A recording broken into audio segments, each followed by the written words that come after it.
Welcome, everybody. Happy New Year. Starting a new Happy New year, Year.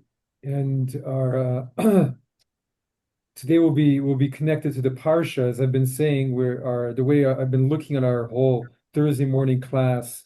So sometimes it'll be parashah, and sometimes it could be something completely other. And if you have any ideas or thoughts of something you'd like to study together, send me an email, and we'll see if we can fit it in. But I wanted to today we'll be talking about God's names. And I remember what a funny family story. One of our family friends in Jerusalem who grew up in Brooklyn and who's ultra Orthodox. She was one of the very first students of Beit Yaakov in New York, which is the very strongly Orthodox school for girls.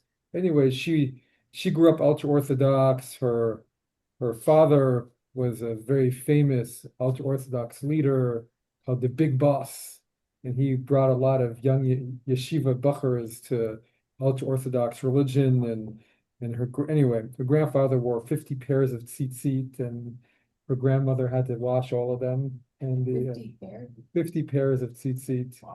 And she was a bit of an apicorus. She was a bit of she got into kind of all world religion and to her family's unhappiness.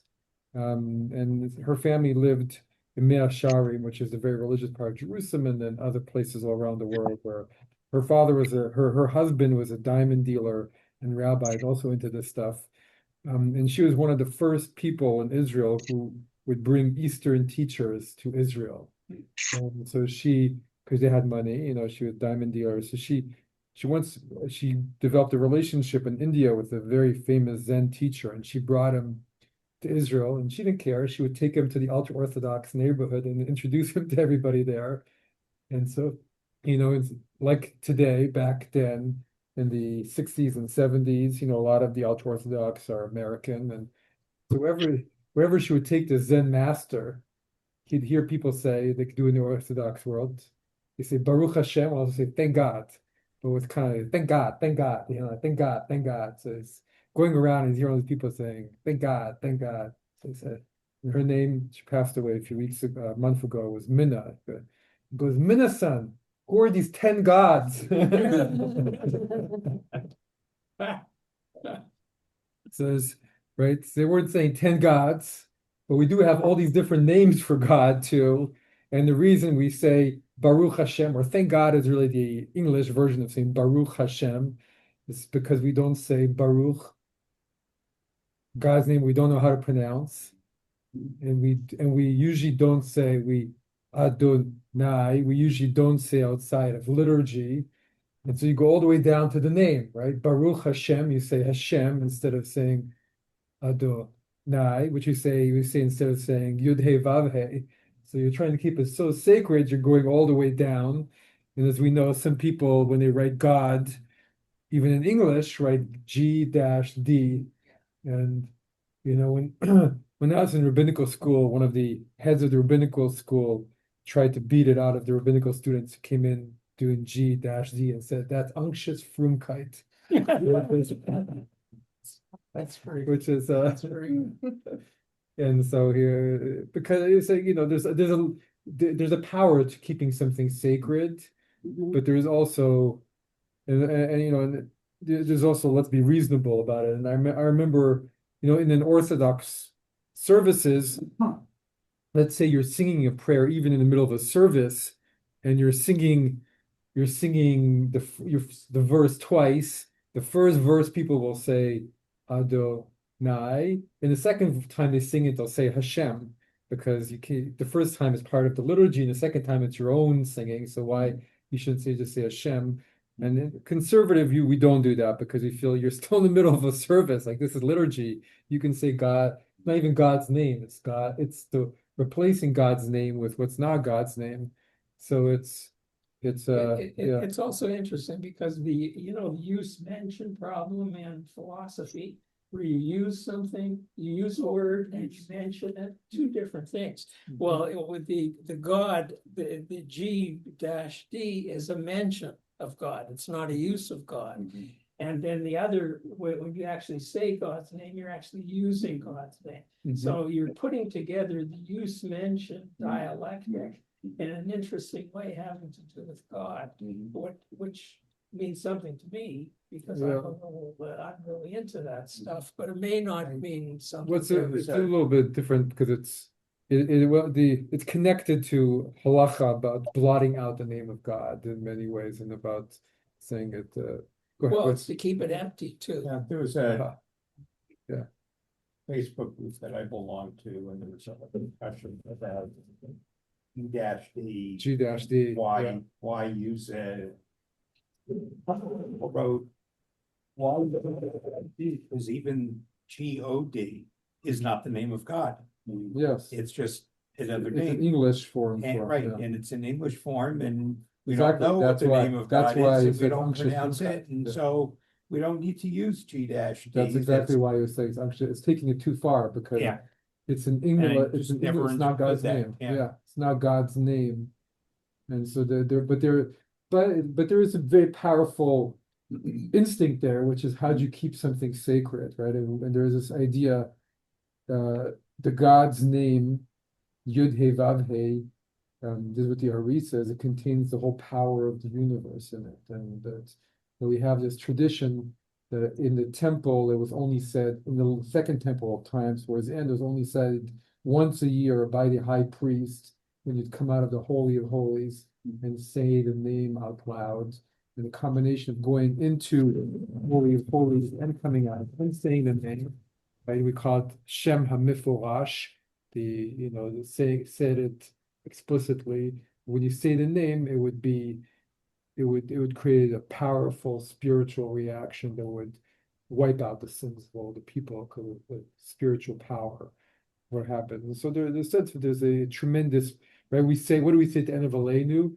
Because Adonai Echad Ushemo Echad. God is one and his name are one. The God and God's name are one. So that God is in the name, right? God is in the name. And so the sense that God's name is a link to God's power, and you don't want to, and I mean, we have the commandment not to say God's name in vain, which is also already from the very beginning talking about power of God's name and not saying it, not trifle. But then we also have other names for God in our tradition, right? And we have El Elyon, and there's this. I didn't bring it because I didn't want to have print a whole other sheet of paper, but there's many names, right? And Shalom is the name of God, and Rock, Eben, and Tzur and Shaddai, and so we have many different names, all evoking a different aspect, and it's not just so that when you're writing or praying, you're thinking of a different aspect, but it's connected to a different aspect of the power of the infinite. Yeah, it's connected to a different aspect of the power of God. And so it's just like, it's like this is let's give one down to Norma. Yeah, we're Here's one. There's just like the nickname that your sibling might call you or your spouse might call you is different than when the world calls you, or when you're in college and maybe it's more of a male thing, but they call you by your last name, and it all kind of evokes something different from within your being, right? And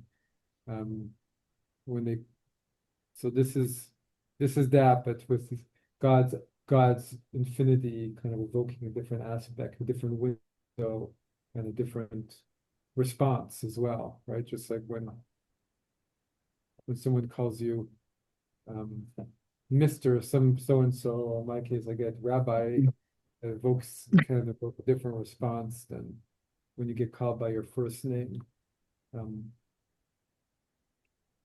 When your mother is really upset at you and gives you your full, your name. includes all your full name.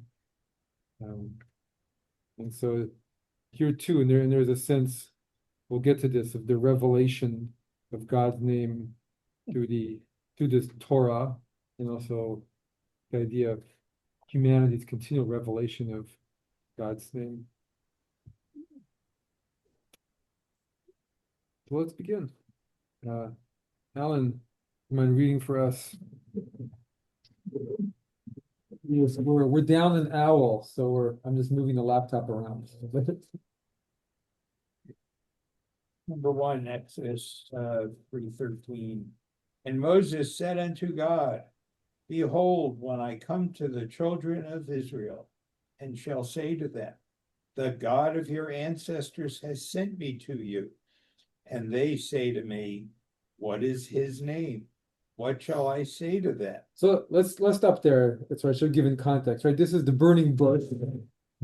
Moses has, been a shepherd for 40 years and is suddenly walking up with his sheep, and the sheep gets lost, goes to his sheep, and he sees the burning bush, and out of the burning bush he hears, Moses, Moses, and take off your shoes, for this holy, and I'm gonna deliver the Israelites.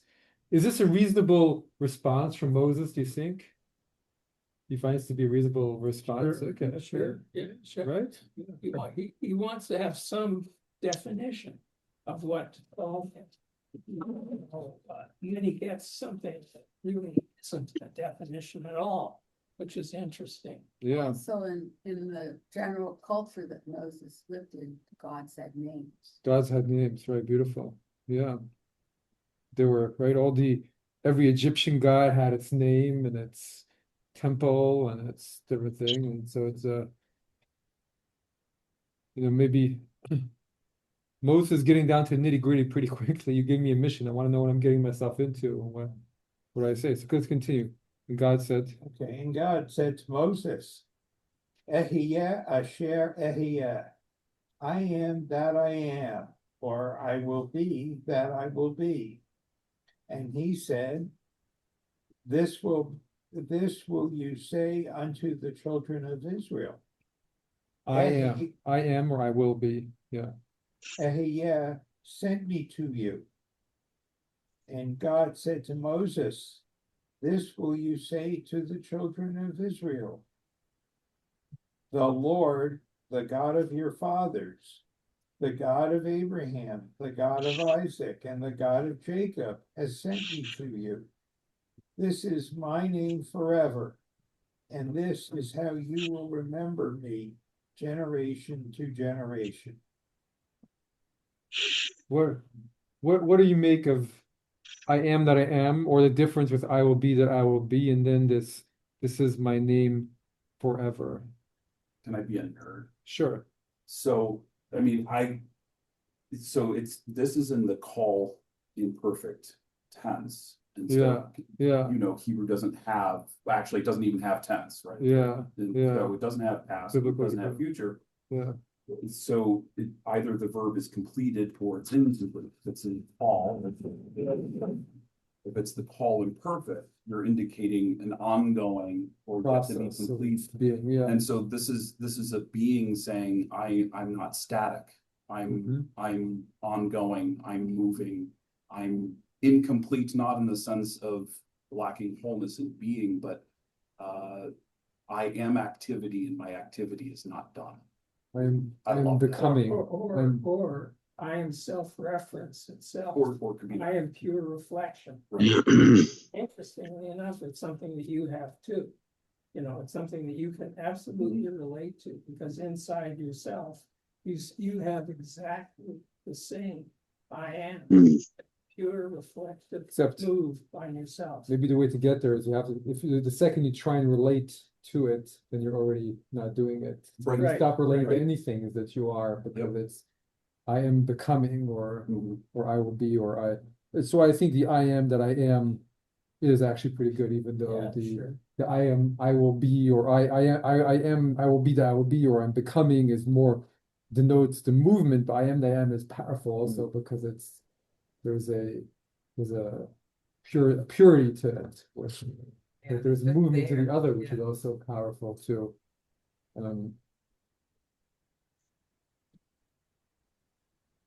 Anybody else? Any thoughts on that? What have you always thought when you heard I am that I am, or I will be that I will be? Just like this, I am at the present, and I will be is future or forever. So if I ask you, if I say, so what does it mean? I will be that I will be. To me, it's not, I will always be, I'm always, I am always, I'm always. or I am always. But in the- my definition is that I look at myself, that I am self-reflective, that that I'm self-referent. And that's all you're gonna get. And in fact, interestingly enough, I think that self-reflective stuff, self, Elohim that's in us, it's the same thing. So, so our access to that, this is why people get into meditation, because they realize that their access to I am that I am, it's through themselves, their own internal I am that I am. That's why meditation becomes a huge thing in Jewish thought. I think in some ways it's even beyond Selim Elohim, because Selim Elohim is the image of God, which is, our soul, but I am that I am is just pure consciousness, which is absolutely everything, right? Everything is I am. Everything is that purity of being. It's interesting that I am that I am is one of the only parts of Judaism that's picked up in the East. Like in India and Hinduism and Buddhism all know what I am that I am. Sure. Because to them it speaks to their understanding of, meditation, consciousness, and what's the base of everything. And when you get to the base of who you are, behind all the personality and everything, when you get to the bottom of all, there's just I am, right? And the I, before I am, maybe there's an I, what's the I? Who is the I? And so they understand that, but go ahead. As I keep thinking about this, I keep thinking, talking to God, Yeah, and he's saying, what's your name? yes. Because they live among the Egyptians. The Egyptians have gods, and the gods have names. Yes, And you describe somebody by their name. yes. And here he's saying to God, well, what do I tell the people?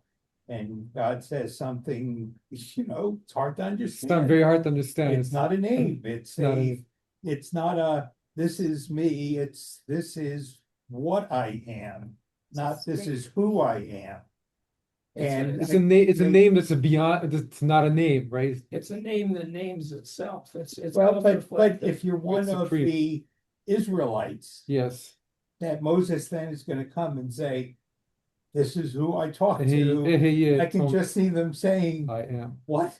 Yeah. Yeah, but in the tradition, Moses isn't talking to Jimmy the Greek, he's talking to the elite with this. So But- this But even if you are talking to the elite, Your slaves. this had to have been But a very difficult is thing is to I think get it- across. I think you're right. It's difficult, but maybe there's also a sense of God is conveying his supremacy at this moment, right, over all the other gods, because all the other gods are not so different from me and you. They have a name, they have a house, they have a temple, they're they're- nouns that refer to a thing in the world. they refer to a Verb thing. that is This is- beyond thing. Yeah, The gods. they're very much particularized, and here we're talking about something that's beyond Really beyond. words. We're Yeah. beyond grasp, right? I think it's a beautiful way of putting it, right? I am that I am, or I will be that I will be is beyond grasp. And then this is be my name forever is a sense of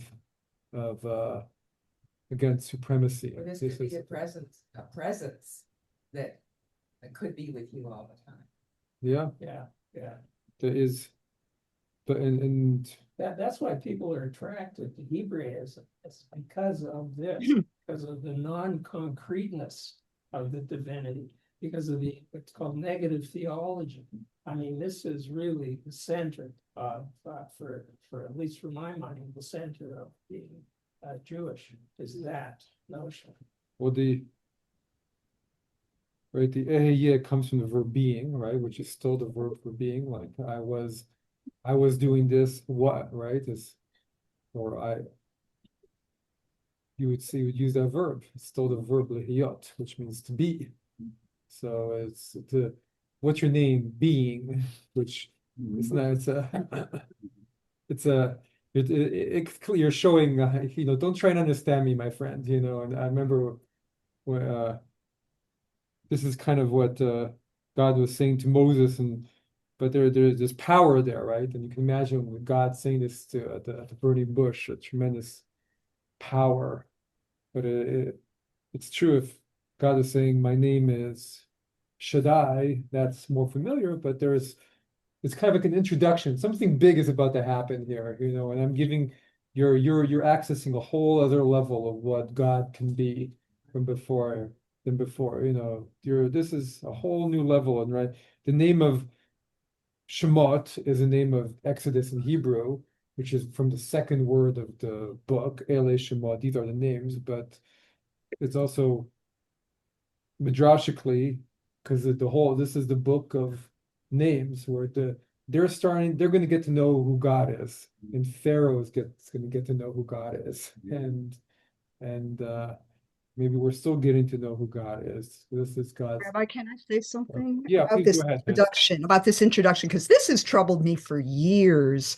Mhm. This is a very esoteric concept that Moses, the Exodus, is introducing here. This concept that it's not a physical God, right? I am that I am. We're talking about a concept here. We're talking about consciousness here, right? All the things that have been said in Experience, this yeah. forum this morning, right? This is super esoteric for a people who have been enslaved for what, 350, 400 years. They don't remember who this God of Abraham, Isaac, and Jacob is. They've Yeah, been enslaved for centuries, right? And yeah. so and this Moses, right, a prince of Egypt who just after 40 years shepherding shows up and announces, I am going to, I I am. represent Yeah. the I am. This is what the I am is, and come with me. Let's march out to freedom. So he's preaching this very esoteric, very evolved Yes. consciousness to a bunch of people who don't know this God, don't know their history, don't know, and they're And terrified. they're mired in physicality and in just survival, right? They're in total survival mode. Exactly. It's a very Exactly. They're very they're material. very materialistic because that's their life. Well, it's a very big lift, and it's a It good thing sure that is. God had the few miracles to go along with it. Because if Moses had just said, let's just all meditate on this, that might have not worked very well. But there were a few miracles that went along with it that made hand in hand. But I actually love that comment because it shows you how much God was revealing something into the world, but God was had a very intense expectation of the people to connect to I am. That's a very Moses. Well, into Moses, but the yeah. people can connect to I am. They also are I am. Okay, so what he's doing is he's saying to the people, you in your role of being I am have some role to play in this whole thing. If they know they're I am, okay. Now there's some people that don't know that. There are lots of people that don't reflect at all. So if some of the ones that do reflect will know that they're I am, and they will feel this connection. They will feel the similarity to the thing that also is I am. I think I wonder if I hear what you're saying. I mean, there's the philosophical connecting to I am, and there's the experiential connecting to I am. And I think the experiential connecting to I am, which is what you would have to do as a slave who has no education, probably can only come through divine grace. And if you're given an experience of I am, Yeah, suddenly you probably, understand it. probably. And maybe and so they go through a process until finally they're given that experience and suddenly they have some. And even then it's the whole story of the rest of the Torah is their difficulty Right? of holding on to I am. Not an easy And the second Moses is gone, they're like, let's go back to Let's go back to let's the go back material to image. Let's go back being. to material I version. But can't this is handle it. They can't handle it. They are they can't. not emotionally or spiritually evolved. That's why Moses has to wander them in the desert for 40 years, because Yeah, they're yeah. not ready to accept the miracle of Sinai. They're Well, just even not. even farther than that, Nancy, none of them are allowed in the promised land except for Yeah. two. Joshua So they and don't make Yeah. it. It's Yeah. got to be a complete regeneration. right? It's in some ways, I love we're having this conversation because it's showing how exalted what God expected the people when God said you're going to be a people of priests and you're going to follow I am. That was it was a tall, tall order, and God, it's not that God didn't give the opportunity for people to see this God in action so that it would also fulfill their need to it wasn't just meditate on this and in a few thousand years you'll understand. I'm going to show you that there's some reality and I'm going to make you experience this. But it is it's a very, very tall order. Well, I But it's mean, beautiful. what's interesting is Yeah. so to think about away from the conceptualization is Yeah. like you introduce this being as not static ontology, static being, but Father saying, what does he give them? These slaves is not a philosophical textbook. He gives them law. Do this. Mhm. That you concrete. will in your being be active as Yeah. I am. Because they're He gives, Right. he gives them the concrete. he gives them how to live it, because to think yeah, they're also because they're people of slaves, and they're you can give them the several moments in the Torah at the parting of the sea, right? We have that tradition that the slaves saw what even the prophet Ezekiel did not. Sinai, the sense of the great experience they had. So they have glimpses of this, but it's not easy to hold on. And so the law is the means of creating the body to hold on to it as best they can and to integrate it over thousands of years. But it's a very high expectation.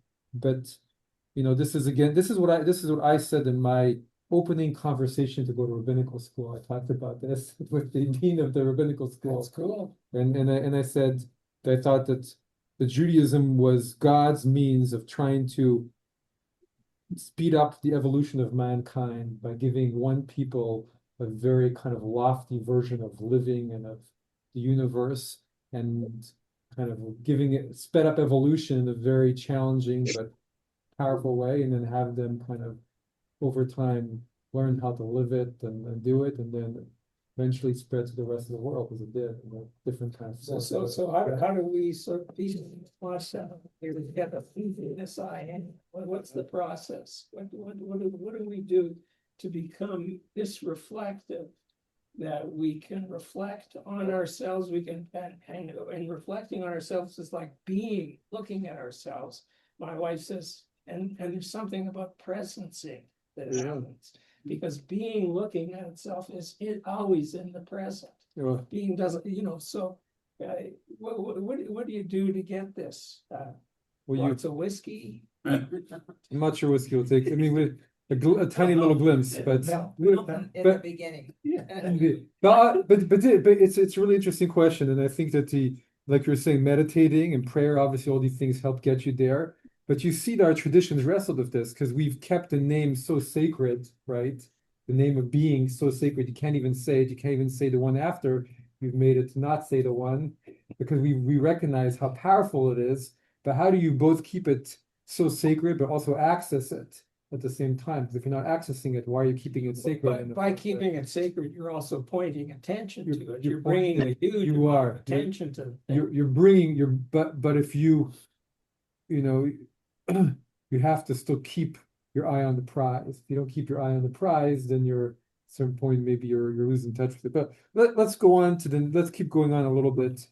Anybody else want to say anything? I guess we could have a few more comments. Phil, you were going to say something. if I may, thank you. I wanted to now just make to underscore the point that was made that we shouldn't be trapped in the metaphysical, because I don't think this is an abstraction in that text.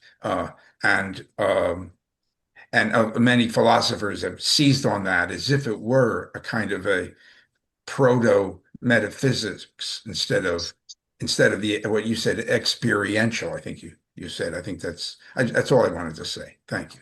Okay. Interesting. Well, Yeah. I think it opens well our second comment.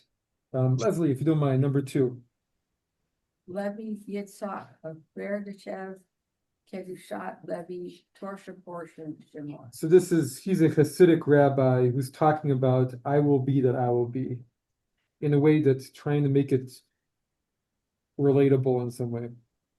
The Tzaddik that is serving God must know that every day, every instant, he achieves some understanding, perception, spiritual attainment. There is still another level of understanding that is higher than his, which he has not yet reached. And when he comes also to this understanding, there is yet another understanding that is above and beyond this one. And this process has no end, that whatever he attains should know that he has not yet understood or attained completely. And there are other levels still that he must reach and has not reached and that he lacks. And this is the highest level in serving God, to always know that he is not yet, and desire and long to ascend to yet another level that the fun is on.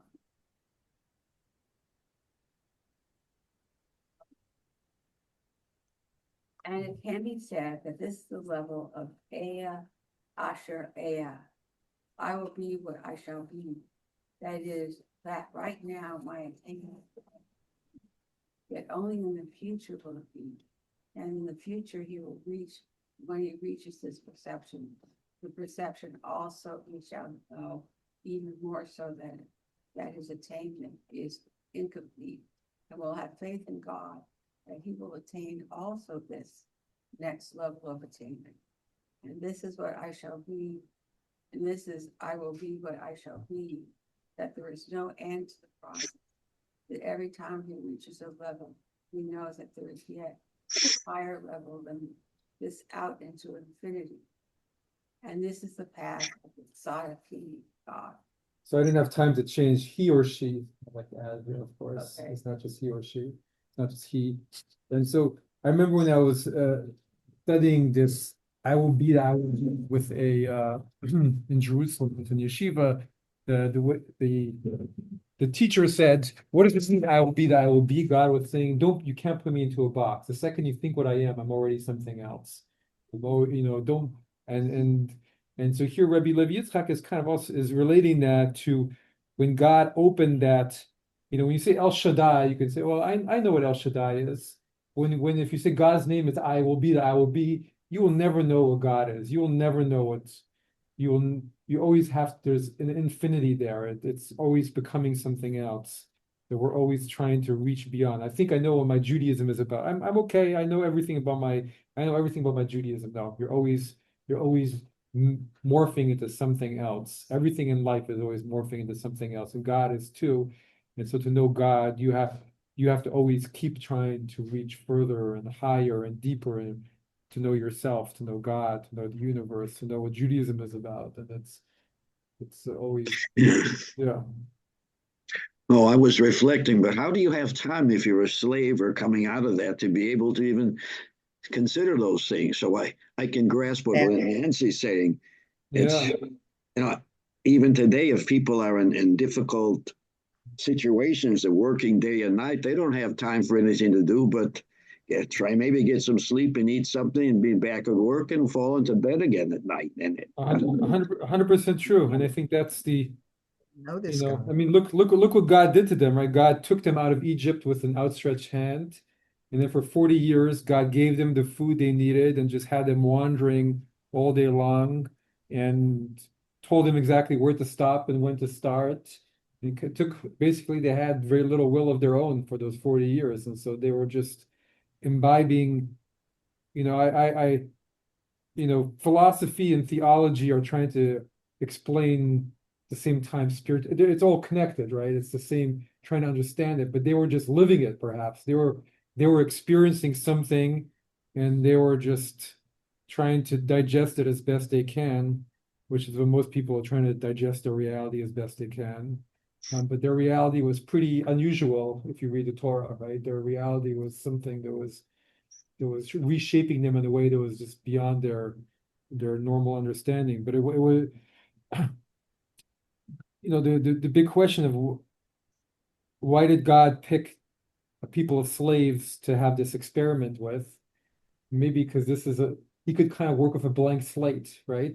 They were, as you said, they were completely just living in the material. They were eternally grateful on some level for it. They were humble, they were compassionate, and because of that, starting from that place, they were able to be molded. It wasn't an easy process, but they were shaped into something that was useful to God for humanity. And so sometimes but God, but I completely agree that the I am that I will be that I will be, I am that I am, to a slave 4,500 years ago, it's hard to us to match. But maybe there was a power with it, or a kind of a consciousness with it that they would hear, and they would make them experience something. I mean, they didn't live in our heads, I think, the way we do, right? There's a very different reality. Just you read about, just reading the Torah, you get a feeling that back then, right, there was a lot, people lived, their words meant a lot more. It's not like us, we just blah, blah, blah, blah, blah, and our words don't mean much. Back then, every word that was said meant something. Every thought that was thought meant something. It was a very different. Well, but they had a guy apparently around who had attained this already, who was Moses. Yeah. So as Moses spoke to them, as Moses sort of coached them, then he was sort of the thing that kindled this spark A feeling, in other yeah. people. Yep. And the spark is an experiential spark. And then what happens is you try and rationalize it, you try and understand it, and you realize that you can't understand it because it's beyond understanding. And you know why it's beyond understanding, because it's a self-referential problem in logic, okay? So it can't literally be understood. In the beginning of the 20th century, mathematics got into that with Gödel's incompleteness theorem. So the mathematicians understood that they couldn't understand certain closed systems, or that no systems were really closed. And it's really interesting, this thing. I mean, I've spent a lot of time working on this myself. And you can't understand it, but in the process of trying to do that, you get more and more sort of open-minded. So well, it's too bad you're not coming tonight, because in the class tonight we're talking about the Ari. This was he talks about the different permutations of God's name, and that the different permutations are all different aspects of the power of creation itself, of what's beyond everything that the whole world is built out of, and that those, there's the 26 letter name of God, the 72, and all these different combinations of letters and of names and of this, that within them evoke something like mathematics that's very primal about reality. So Kabbalah, I think- a guy named I think- Hill. I have a book of his that has actually diagrams of the permutations of God's name. It's an old book. there's all, yeah, there's all, I don't know that particular rabbi. There's all kinds of Kabbalistic art that's been done for hundreds of years around this stuff, and it's really, really interesting. Let's move on. I think Brian. Oh, go ahead, Phil. Yeah. Oh, thank you. I just want to say, I don't want to think of Moses thinking about Gödel's incompleteness theorem. But I want to stress Levi Yitzchak. It's so radical here.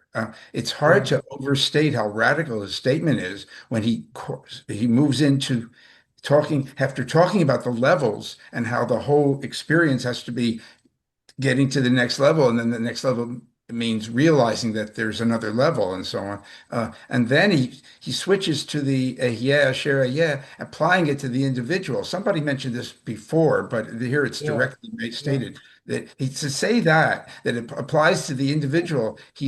It's really he's not saying the individual is divine, but he's saying something very I right. think he's saying something very radical, and you've shown me before that it's hard to overstate He's the he's super. potential in Yeah, his thinking. That's all. Levi Yitzchak is super radical, and but really all the whole Hasidic movement is this incredible thing. It's why these days I look at the Hasidim and I say I don't know how much of the original spirit of the Hasidut you're embodying, because the Hasidim on one hand were very traditional, but there are a lot of their thinking and theology and what they really were saying, if you look a little bit closer, was incredibly radical about God and Judaism and what's the And subject the lack of difference between the human and God too. and the ability to reach God and places where the law, where the purpose of the law is to reach God and become God, and not just to follow the law because the law is there, and is so, which is very, very radical.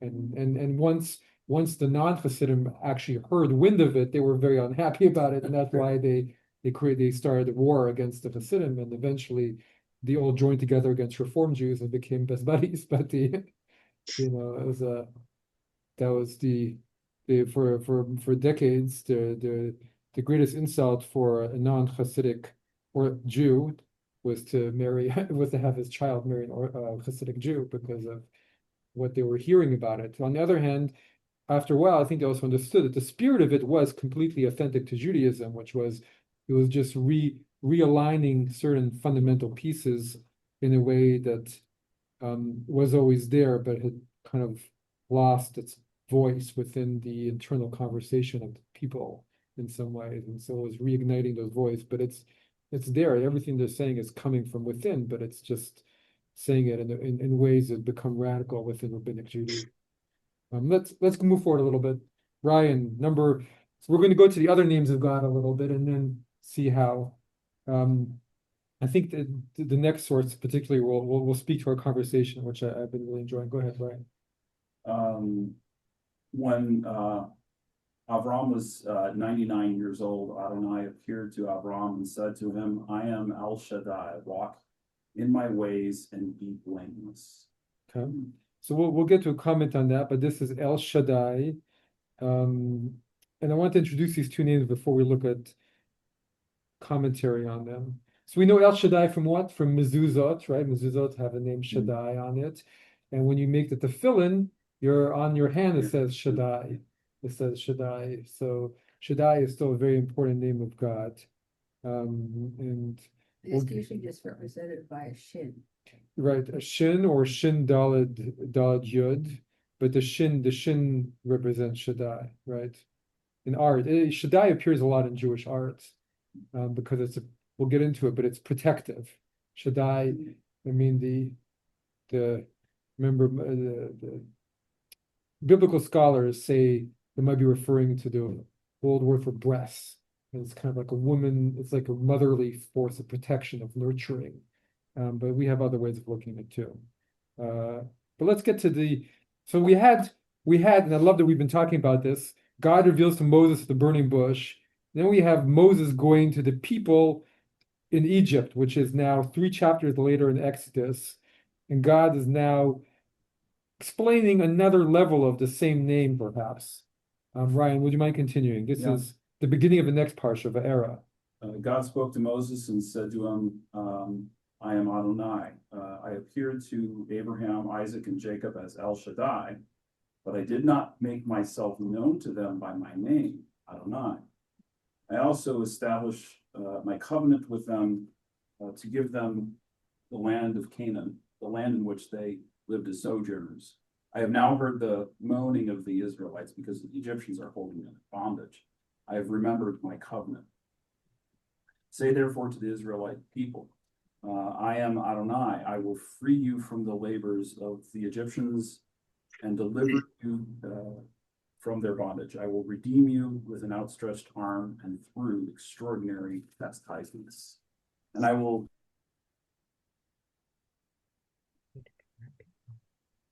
Or left one in there. that I, Adonai, am your God, who freed you from the labors of the Egyptians. I will bring you into the land which I swore to give to Abraham, Isaac, and Jacob, and I will give it to you as a possession. I, Adonai. See, this is so the right Ehyeh and Adonai and Yud He Vav He are almost spelled the same, right? It's the same verb, so it's close. But what do you make of this? God is revealing a new form of himself to the people. How would you describe this God just based on what God says of himself here? Power, right? Like this is I just see consistency in being. Explain more.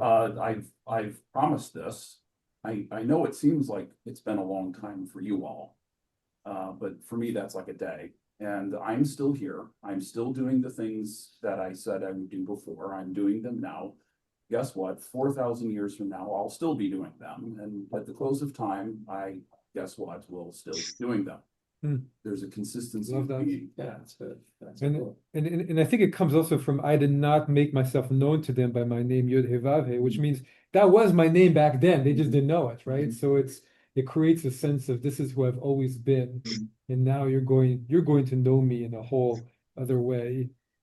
I was going to ask, do you happen to know off the top of your head how the verb became this noun of Yod He Vav He? Do you know the derivation, the change of that? I mean, they're close, but it's not. It's not. Well, that's the big mystery of it. But we'll see a comment after this that talks about that a little bit. But it's anybody's guess it's from the verb being. So it's actually interesting that in Kabbalah, the highest sephirah is actually Ehyeh. I am that I am is actually the highest level of God. It's actually even higher than this. And this is Tiferet. But it's the central one. This is the central one. I mean, this is not just pure being. This is a God who's actually going to do something in the world, right? God, right? Because this is God, but it's a compassionate God. Yud He Vav He is associated with compassion. Because this is the God who comes and shatters the rules of nature to come and get you out of Egypt. So it's this is why you were saying the power, right? Because this is I'm going to do the unthinkable. I'm going to humiliate the most powerful nation in the world and pick you out, the small nation of slaves that you are. And there's a new sheriff in town, right? Yeah. Kind of like what comes out of it, right? And you've never known who I really am. But let me show you who I really am. Anybody else on this before we go to more? I have a question with that. Yeah, sure, go ahead. So is this the kind of origin of Yahweh? Because I always heard of Yahweh as the vengeful God. That's the Old Testament vengeful God, in the larger cultural view, anyways. And you're saying, no, this is a compassionate God. So it's interesting. So I thank you for that. And it's one I try and change that all the time because I really feel that that kind of the God of the Ancient Testament is the vengeful, wrathful God. That's a polemical statement. And no, this is we'll get to after. This is the God of compassion. We're not and that's why I like to change us from the people of justice to the people of compassion, which also embodies justice too, but takes out that harshness, which I think is, not.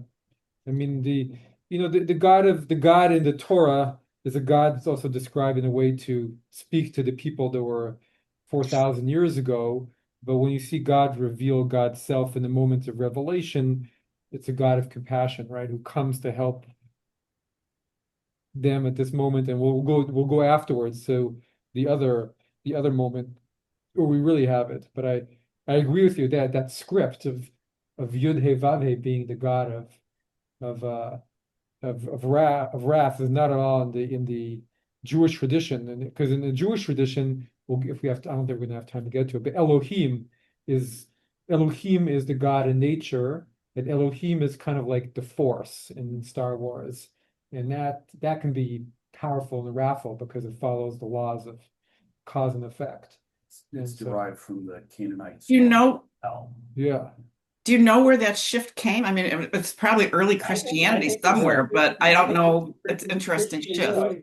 It's a Christian way of looking at the Old Supplanting, Testament. yeah. Yeah, so what happens is the new religion comes in, so you have to turn everything in the old religion upside down, the way the Jews did to the Sabians when they came in. I mean, this is all religious politics, or theological politics. Well, it's a Christian saying, we're more evolved, Sure. and we're more love, we're more this, but it's kind of, but it's mapping out the loving, compassionate aspects of God in the Old Testament, in the Torah, onto Jesus, and saying that's this, and then saying, no, your God is the other part that we read about, which is kind of unfair. But we'll keep the good side, and you get the this is who you are.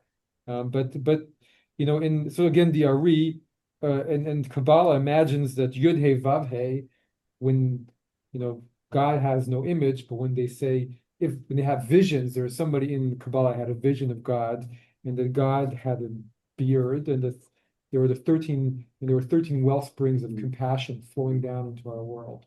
And so that's who Yud He Vav He is. God, Yud He Vav He is pure compassion, because it's the one who heard the suffering in this world and was willing to overturn the laws of cause and effect and of everything, right? This is what we all pray for this is the essence of prayer. We pray, overturn cause and effect. Let's just, we need something that will supplant all of that. And so maybe we're going to skip Shaddai. You can take this home if you want to read about Shaddai. But Shaddai is like the powerful force of protection.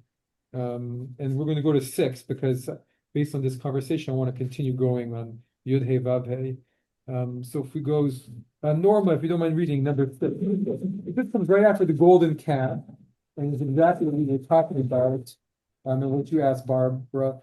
After the golden calf, the people build a golden calf, and Moses is angry, as we know, when he destroys the tablets, and then God gets angry at the people who did this and wipes them out. And Moses is a little bit worried. Who is this God? And Moses says, who are you, God?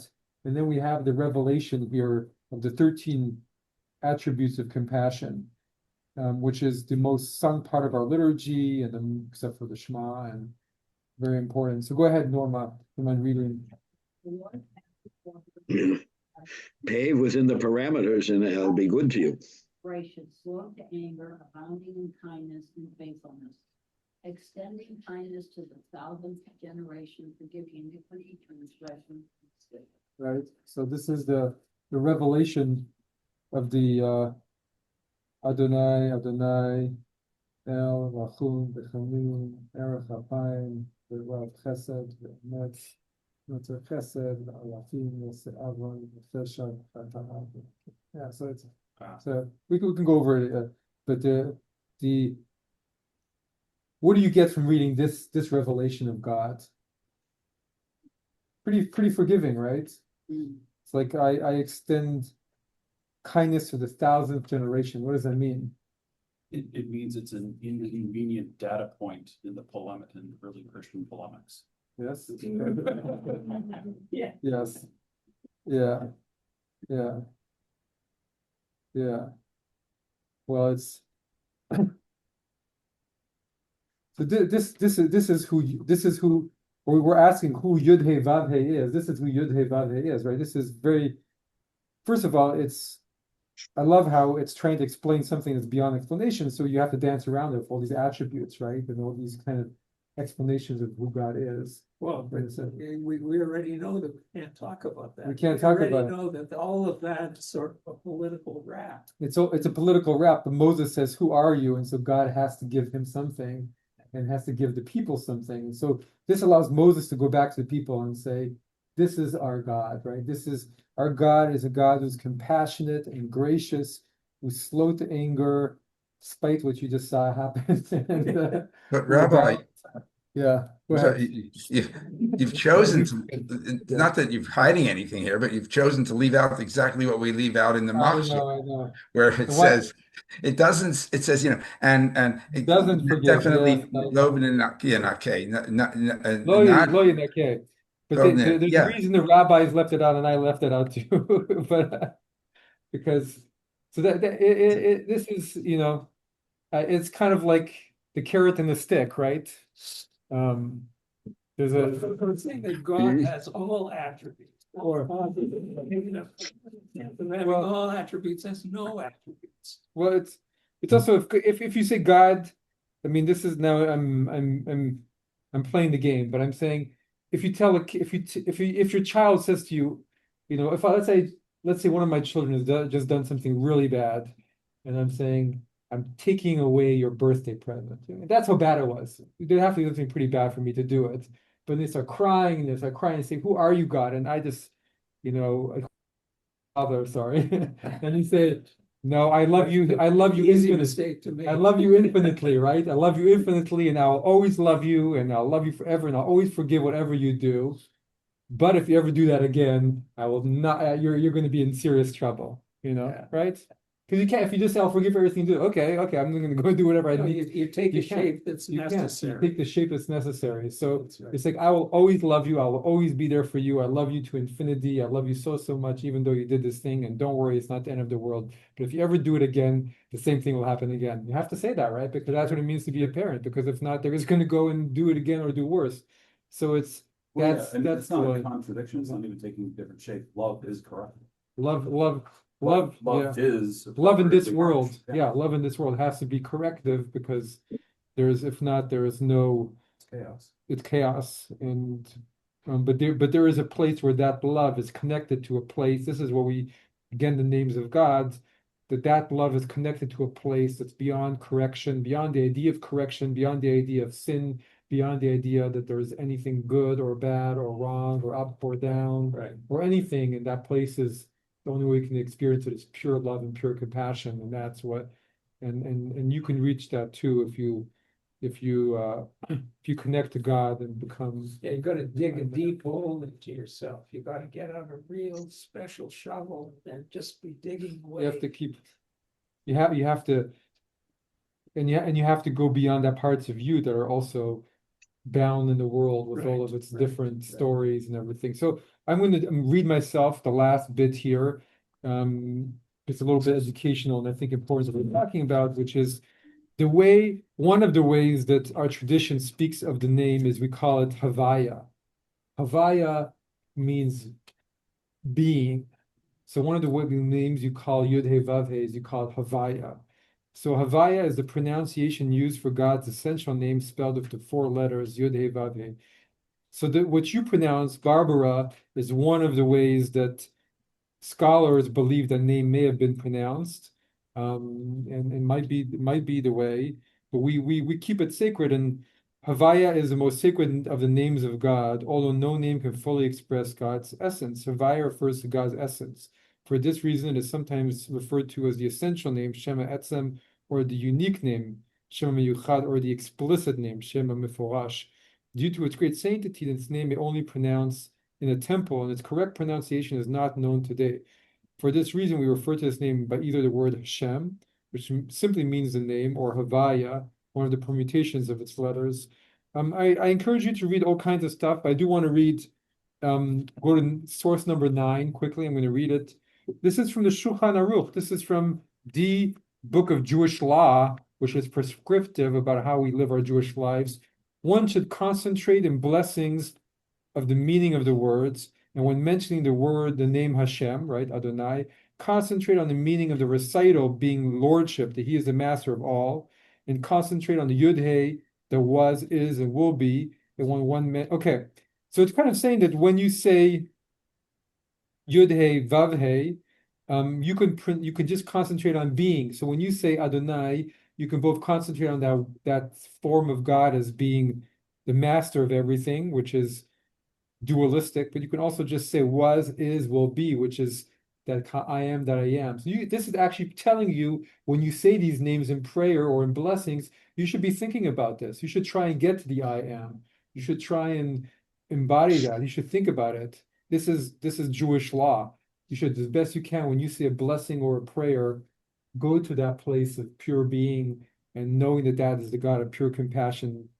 There's a dynamic aspect and there is a just consciousness aspect. The dynamic aspect is the master of all that came to rescue us and deliver us and can come rescue us, deliver us, and there's a place of pure being.